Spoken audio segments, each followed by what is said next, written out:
Сайн уу? Сүнсний захад тавтай морил. Чи их удаж ирлээ.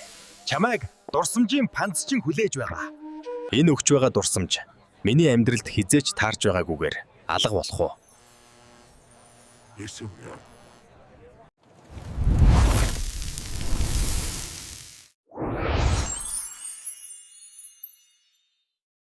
Энд л хоолны газар байгаа гэсэндээ тоглоомын дэлгүүр байх юм. Сони юм аа.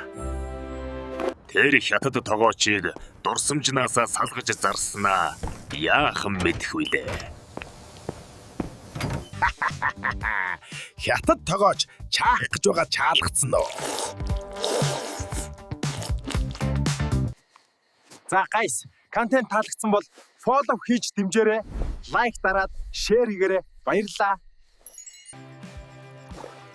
Тэгээд бас комментоор урмын үг хайрлаад дараагийн цовруулаа үзээрэй.